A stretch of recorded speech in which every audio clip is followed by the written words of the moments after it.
Good morning, welcome to morning edition. నేను లక్ష్మి. ముందుగా headlines చూద్దాం. ఇవాళ రెండో రోజు పులివెందులలో జగన్ పర్యటన. జిల్లా నేతలు కార్యకర్తలతో భేటీ.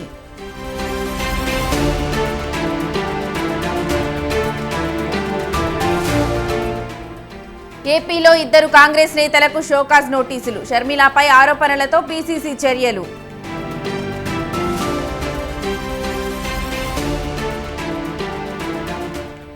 నేడు జరగాల్సిన నీట్ పరీక్ష వాయిదా. త్వరలో షెడ్యూల్ ఖరారు చేయనున్న కేంద్రం.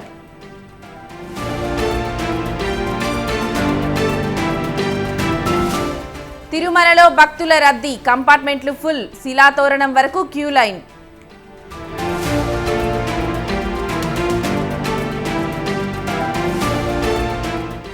ఏపీకి పిడుగుల వర్ష సూచన. ఉపరితల ఆవర్తన ప్రభావంతో వానలు.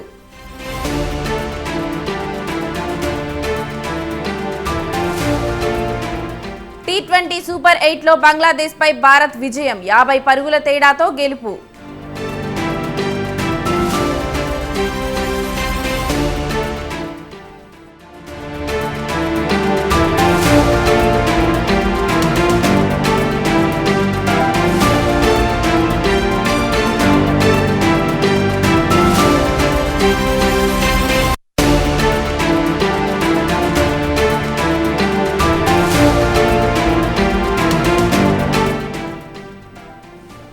నీట్ వివాదాల కారణంగా ఇవాళ దేశవ్యాప్తంగా జరగాల్సిన నీట్ పీజీ 2024 పరీక్ష వాయిదా పడింది. ఎన్టీఏపై తీవ్ర విమర్శలు వెల్లువెత్తడంతో నీట్ పీజీ పరీక్షను రద్దు చేసింది కేంద్ర ప్రభుత్వం.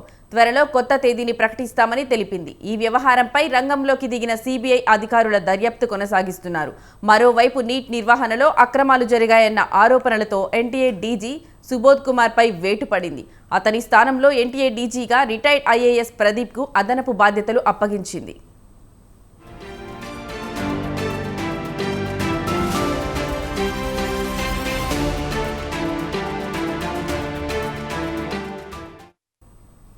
నీట్ వివాదం దేశవ్యాప్తంగా సంచలనమైంది. విద్యార్థులు, విపక్షాలు పెద్ద ఎత్తున ఆందోళనలు చేయడంతో రాజకీయ దుమారం రేగింది. దీంతో ముందు జాగ్రత్తగా నీట్ పీజీ పరీక్షను రద్దు చేస్తూ నిర్ణయం తీసుకుంది మోదీ సర్కార్. అలాగే ఎన్టీఏ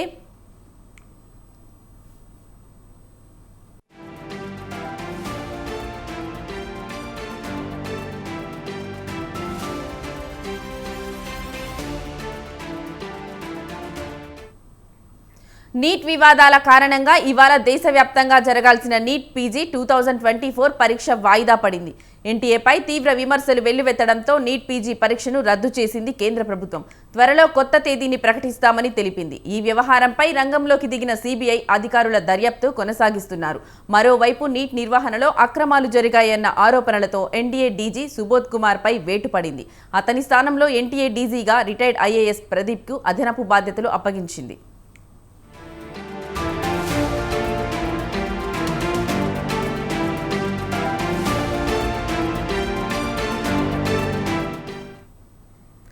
దీనికి సంబంధించిన మరింత సమాచారం మా ప్రతినిధి విశాల్ ఫోన్లో అందిస్తారు. విశాల్, చెప్పండి.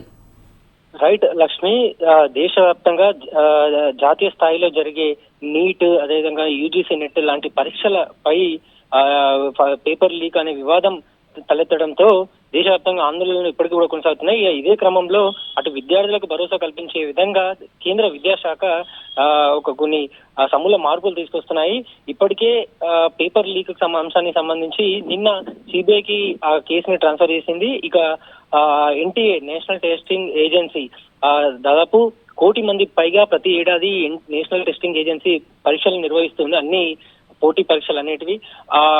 దానికి సంబంధించిన డైరెక్టర్ జనరల్ ఆ పోస్ట్ లో ఉన్న వారిని తప్పించి కొత్తగా ప్రదీప్ సింగ్ ని కూడా రిటైర్డ్ ఐఏఎస్ ని దానికి ఆ పదవి ఇచ్చింది. ఇక ఈ రోజు జరగాల్సిన పీజీ నీట్ పరీక్షను కూడా వాయిదా వేసింది. త్వరలో కొత్త తేదీని ప్రకటిస్తామని కూడా చెప్పింది. ముఖ్యంగా ఇప్పటికే ఈ పేపర్ లీక్ అనే అంశాల మీద కేంద్ర విద్యాశాఖ ఒక హై లెవెల్ కమిటీని వేసింది. మాజీ ISRO chairman doctor K Radhakrishnan నేతృత్వంలో ఈ హై లెవెల్ కమిటీ మొత్తం సమూల పరీక్షల నిర్వహణలో తీసుకోవాల్సిన జాగ్రత్తలు, అదేవిధంగా టెక్నాలజీని ఏ విధంగా వాడాలి, వీటన్నిటి మీద అధ్యయనం చేసి ఒక 2 నెలల్లో కేంద్ర విద్యాశాఖకి ఒక రిపోర్ట్ ఇస్తుంది. ఆ రిపోర్ట్ తర్వాత కేంద్ర ప్రభుత్వం కూడా కొన్ని నిర్ణయాలు తీసుకొని పరీక్ష విధానంలో కూడా కొన్ని మార్పులు చేర్పులు చేసే అవకాశం కూడా ఉంటుంది. ఈ క్రమంలోనే ఈ గ్యాప్ లో జరగాల్సిన పరీక్షలు ఏవైనా ఈ 2 నెలల్లో జరగాల్సిన పరీక్షల మీద కొంత ఆలోచిస్తూ కేంద్ర విద్యాశాఖ అడుగులు వేస్తుంది. అందులో భాగంగానే ఈ రోజు జరగాల్సిన పేపర్ ని కూడా వాయిదా ఈ రోజు జరగాల్సిన ఎగ్జామ్ ని కూడా వాయిదా వేసింది. ఇక రాబోయే రోజుల్లో రాబోయే రోజు జరిగే ఎగ్జామ్ల మీద కూడా మరికొంత క్లారిటీ ఇచ్చే అవకాశం కూడా ఉంది. అంటే ఒక 2 నెలల తర్వాత ఒక పూర్తి రిపోర్టు వచ్చిన తర్వాత ఒక మార్పులు చేర్పులు ఏదైనా చేసి మనము పరీక్షలను మళ్ళీ నిర్వహించాలనే ఆలోచనలో మన కేంద్ర విద్యాశాఖ ఉన్నట్టు కనిపిస్తుంది. సో ఈ 2 నెలల గ్యాప్ లో ఏవైనా పరీక్షలు ఉంటే వాటిని ఆ తర్వాత పెట్టడం పైన కూడా ఆలోచనలు చేస్తుంది లక్ష్మి. మొత్తానికైతే అటు డైరెక్టర్ ని మార్చడం, అదేవిధంగా కొత్తగా హై లెవెల్ కమిటీ వేయడం, ఆ కేసును సిబిఐకి అప్పగించడం, ఇలా కొన్ని పరిణామాలతోటి విద్యార్థులకి భరోసా కల్పించే లాంటి ప్రయత్నాలు కేంద్ర విద్యాశాఖ నుంచి వస్తున్నాయి. దీంతో కొన్ని చోట్ల ఆందోళనలు కొనసాగుతున్నప్పటికీ మరికొన్ని చోట్ల కొంత సమన్వయం పాటిస్తున్నారు. మొత్తానికైతే ప్రతి ఏడాది 1 కోటి మంది పైగా పరీక్షలు ఎన్టీఏ నిర్వహిస్తుంది. అయితే ఈసారి మాత్రం దాదాపు ఇప్పటివరకే 70 లక్షల మందికి కూడా ఎన్టీఏ పరీక్షలు నిర్వహించింది. కానీ కొన్ని పేపర్ లీక్ అనే అంశం వెలుగులోకి రావడంతో ఎన్టీఏ మీద భారీ ఎత్తున విమర్శలు వచ్చాయి. ఇక ఎన్టీఏలో కూడా మార్పులు, అదేవిధంగా విద్యాశాఖలో నిర్వహించే పరీక్షల నిర్వహణలో కూడా మార్పులు, ఇవన్నీ చేసిన తర్వాత పూర్తి స్థాయిలో విద్యార్థులు కూడా ఈ మళ్ళీ కేంద్ర విద్యాశాఖను నమ్మే పరిస్థితి కూడా ఉంటుంది. మొత్తానికైతే అటు దేశవ్యాప్తంగా జరుగుతున్న ఆందోళనలకు పులి స్టాప్ పెట్టే ప్రయత్నం కేంద్ర ప్రభుత్వం మనకి చేస్తున్నట్టు కూడా ఈ పరిణామాలన్నింటినీ పరిశీలిస్తే మనకు అర్థమవుతుంది Lakshmi. Right Vishal, thank you.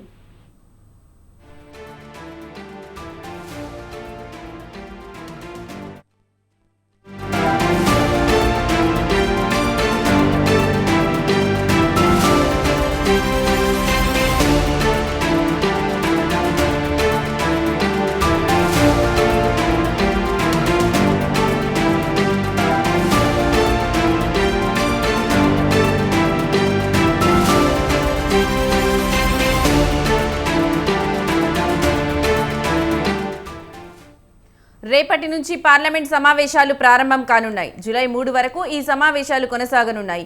Parliament సమావేశాల్లో కొత్తగా ఎన్నికైన సభ్యులతో ప్రోటెం స్పీకర్ ప్రమాణ స్వీకారం చేయించనున్నారు. అనంతరం కొత్త లోక్సభ స్పీకర్, డిప్యూటీ స్పీకర్ల ఎన్నిక ఉంటుంది. లోక్సభ ప్రోటెం స్పీకర్గా భర్తుహరి మెహతాబ్ని రాష్ట్రపతి ద్రౌపది ముర్ము నియమించారు.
టీడీపీ పార్లమెంటరీ పార్టీ నేతగా నర్సరావుపేట ఎంపీ లావు శ్రీ కృష్ణదేవరాయలు నియమితులయ్యారు. నిన్న ఏపీ అసెంబ్లీ సమావేశాలు ముగిసిన అనంతరం సీఎం చంద్రబాబు టీడీపీ పార్లమెంటరీ సమావేశం నిర్వహించారు. ఈ సమావేశంలోనే పార్టీ పార్లమెంటరీ నేతను ఎంపిక చేశారు. ఇక డిప్యూటీ 4లు లీడర్లుగా బైరెడ్డి శబరి, దగ్గుమల్ల ప్రసాదరావు, కోశాధికారిగా వేమిరెడ్డి ప్రభాకర్ రెడ్డిలను చంద్రబాబు నియమించారు. లోక్సభలో పార్లమెంటరీ పార్టీ వీప్గా హరీష్ బాలయోగిని నియమించారు.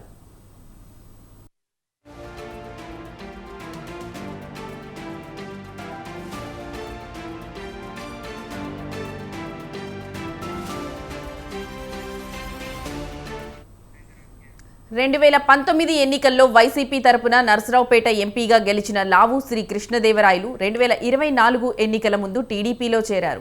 సిట్టింగ్ స్థానం నుంచే పోటీ చేసి వైసీపీ అభ్యర్థి అనిల్ కుమార్ యాదవ్ పై ఘన విజయం సాధించారు. యువతకు పెద్దపీట వేస్తున్న చంద్రబాబు ఇప్పుడు టీడీపీ పార్లమెంటరీ పార్టీ నేత ఎంపిక విషయంలోనూ యువతకు ప్రాధాన్యత ఇచ్చినట్టు తెలుస్తోంది. ఈ క్రమంలోనే లావు శ్రీ కృష్ణదేవరాయలు పార్లమెంటరీ పార్టీ నేతగా ఎంపిక చేసినట్లు తెలుస్తోంది.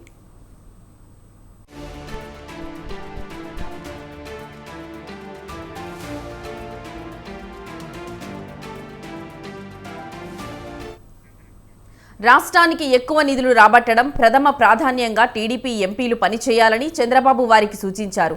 పోలవరం, అమరావతిని ప్రాధాన్యాలుగా ఎంచుకొని పనిచేయాలని దిశానిర్దేశం చేశారు. అమరావతిని ఒక మంచి రాజధానిగా తీర్చిదిద్దాలని సూచించారు. కేంద్ర ప్రభుత్వ సంస్థలు అక్కడకు తరలి రావడానికి ప్రయత్నం చేయాలని కోరారు. పోలవరం కూడా జగన్ విధ్వంస పాలనకు బలైందన్న సీఎం దానిని కూడా పూర్తి చేయాలని చెప్పారు. రాష్ట్రం నలుమూలలకు నీరివ్వాలని తెలిపారు.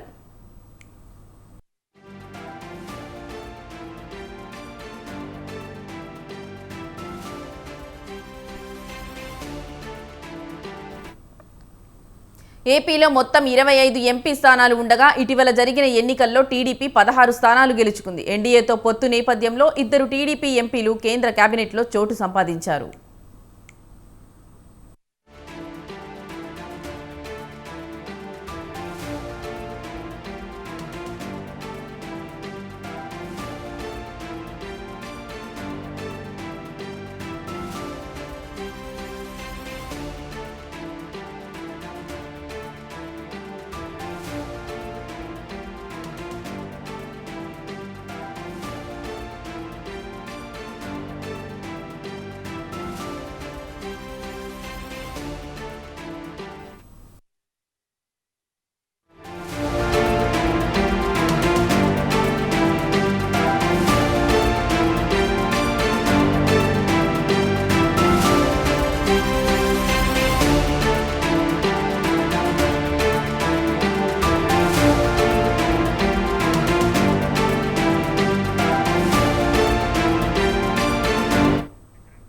రేపు ఆంధ్రప్రదేశ్ కేబినెట్లో తొలి సమావేశం జరగనుంది. ఉదయం 10 గంటలకు జరగనున్న సమావేశం ముఖ్యమంత్రి చంద్రబాబు అధ్యక్షతన జరగనుంది.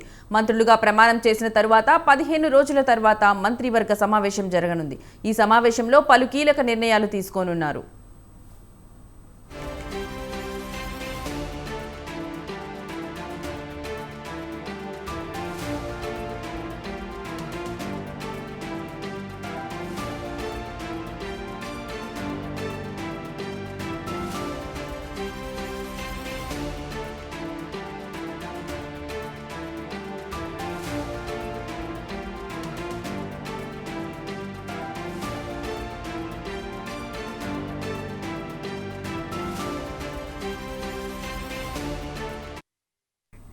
ముఖ్యంగా టీడీపీ, జనసేన తరపున ప్రకటించిన మేనిఫెస్టోలో ఇచ్చిన హామీల అమలుపై చర్చ జరగనుంది.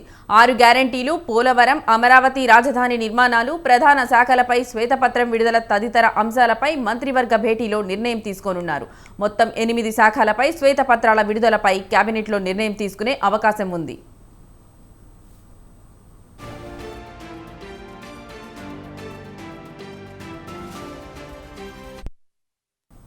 రాష్ట్ర ఆర్థిక పరిస్థితిపై ప్రత్యేకంగా కేబినెట్ చర్చించనున్నట్టు సమాచారం. ఇప్పటికే ఏపీకున్న అప్పులపై కొత్త ప్రభుత్వం ప్రాథమిక సమాచారం తెప్పించుకుంది. 14 లక్షల కోట్ల పైగా ఏపీకి అప్పుల భారం ఉందని ప్రభుత్వానికి సమాచారం వచ్చింది. గత ప్రభుత్వంలో జరిగిన అవినీతి వ్యవహారాలపై విచారణ చేపట్టే అంశంపై కేబినెట్లో చర్చించే అవకాశం ఉన్నట్టు తెలుస్తోంది.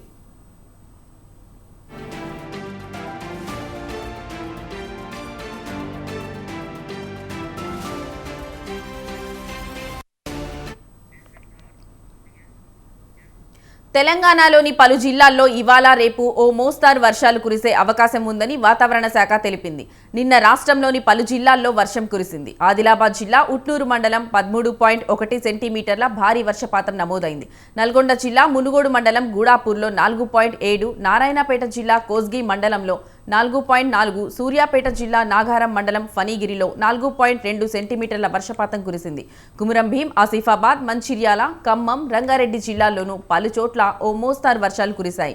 శుక్రవారం రాత్రి నుంచి శనివారం ఉదయం వరకు కరీంనగర్ జిల్లా రామడుగు మండలం 13 సెంటీమీటర్లు. ములుగు జిల్లా ఏటూరు నాగారం మండలంలో 12.2 సెంటీమీటర్ల భారీ వర్షం నమోదైంది.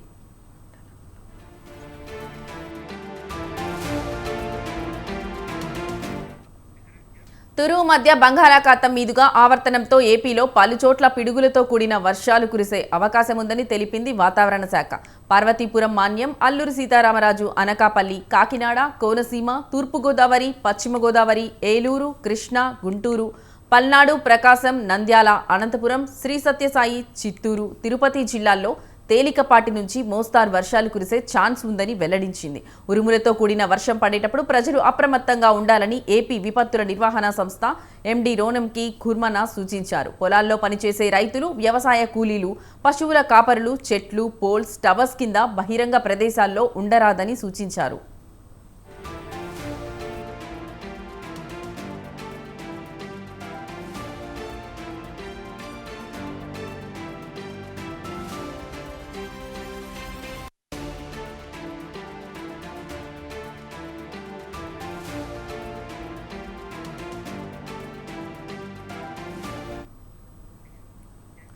ఏపీలో డయేరియా విజృంభిస్తోంది. ఎన్టీఆర్ జిల్లా జగ్గయ్యపేట మండలంలో డయేరియా బారిన పడి 4, నంద్యాల జిల్లాలో 1, కాకినాడ జిల్లాలో మరొకరు మృత్యువాత పడ్డారు.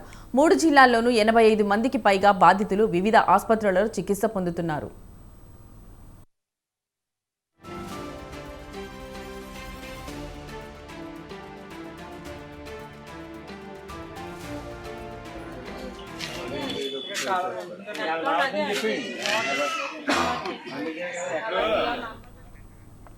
కాకినాడ జిల్లా సామర్లకోట మండలం వేట్లపాలెంలోని జొన్నలదొడ్డి ప్రాంతంలో డయేరియా వ్యాపించింది. గ్రామంలో ఈ నెల 19న డయేరియా కేసు గుర్తించారు.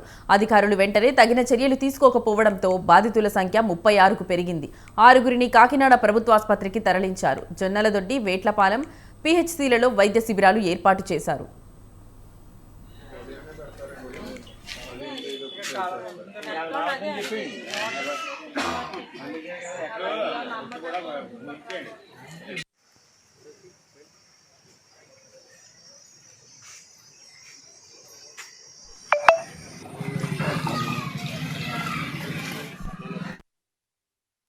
జగ్గయ్యపేట ప్రభుత్వాసుపత్రిలో 19 మంది డయేరియా బాధితులకు వైద్య సిబ్బంది చికిత్సలు నిర్వహిస్తున్నారు. ఇవాళ రాష్ట్ర వైద్య ఆరోగ్య శాఖ మంత్రి సత్యకుమార్ యాదవ్ ప్రభుత్వాసుపత్రిలో చికిత్స పొందుతున్న బాధితులను పరామర్శించనున్నారు.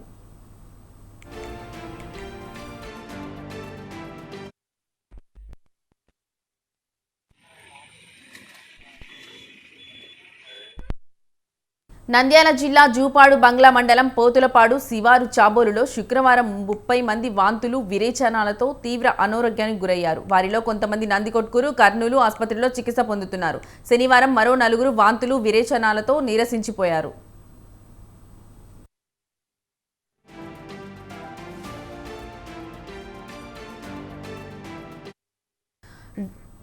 గ్రామంలోని తాగునీటి ట్యాంకులో కొంగపడి చనిపోయి దుర్వాసన వస్తున్నా సిబ్బంది పట్టించుకోలేదని, అందువల్లే డయేరియా ప్రబలిందని స్థానికులు ఆగ్రహం వ్యక్తం చేస్తున్నారు.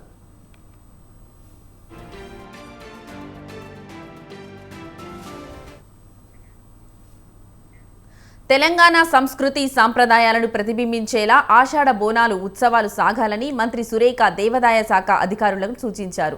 ఈ ఏడాది బోనాల నిర్వహణకు సీఎం రేవంత్ రెడ్డి 20 కోట్లను మంజూరు చేశారని మంత్రి చెప్పారు. బోనాలను వైభవపేతంగా నిర్వహించేందుకు ముఖ్యమంత్రి ఆధ్వర్యంలో రాష్ట్ర స్థాయి ఉత్సవ కమిటీని ఏర్పాటు చేసినట్లు తెలిపారు. మరికొన్ని రోజుల్లో బోనాల ఉత్సవాలు ప్రారంభం కానున్న జీహెచ్ఎంసీ పరిధిలోని దేవాదాయ శాఖ కమిషనర్లతో మంత్రి సెక్రటేరియట్లోని తన కార్యాలయంలో సమీక్షను చేపట్టారు.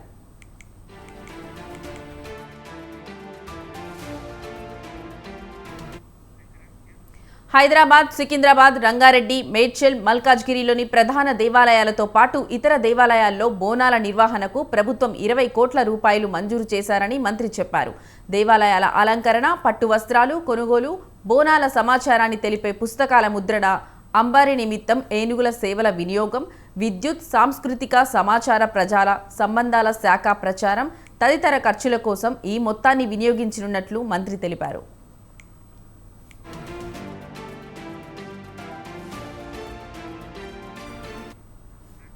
ఈ ఏడాది బోనాల నిర్వహణ నిమిత్తం సీఎం రేవంత్ రెడ్డి చైర్మన్ గా రాష్ట్ర స్థాయి ఉత్సవ కమిటీని ఏర్పాటు చేసినట్లు మంత్రి ప్రకటించారు. దేవాదాయ శాఖ మంత్రి అయిన తాను హైదరాబాద్, రంగారెడ్డి జిల్లాల ఇన్ఛార్జ్ మంత్రులు పొన్నం ప్రభాకర్, శ్రీధర్ బాబు, రాజ్యసభ ఎంపీ అనిల్ కుమార్ యాదవ్, ఖైరతాబాద్ ఎమ్మెల్యే దానం నాగేందర్ సభ్యులుగా, దేవాదాయ శాఖ ముఖ్య కార్యదర్శి సభ్యులు, కన్వీనర్గా మొత్తం 7గురితో కూడిన కమిటీ బాధ్యతలను చేపడుతుందన్నారు. ఇతర ప్రధాన దేవాలయాలకు ఉత్సవ కమిటీల ఎంపిక ప్రక్రియ 2-3 రోజుల్లో పూర్తవుతుందని వెల్లడించారు.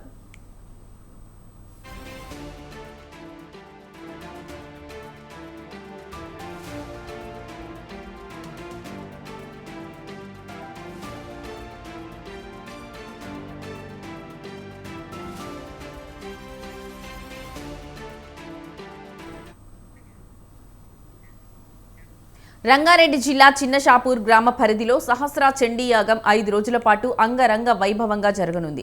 25వ తేదీన పూర్ణావతితో ఈ యాగం ముగియనుంది. దుర్గాప్రసాద్, వెంకట్ ఝాన్సీరాణి ఆధ్వర్యంలో ఆరాధన, సుబ్రహ్మణ్యం వల్లి దేవసేన సమేతగా సుబ్రహ్మణ్య స్వామి కళ్యాణం, మేళ తాళాలు, మంగళ వాయిద్యాల నడుమ రోజువారీ కళ్యాణాలు కొనసాగుతాయి. 3 లక్షల మూల మంత్రములు, మహామంగళహారతి, మంత్రపుష్పం, వేద బ్రాహ్మణులచే ప్రత్యేకమైన పూజలు, అభిషేకాలు, పుష్పయాగం నిర్వహిస్తున్నారు.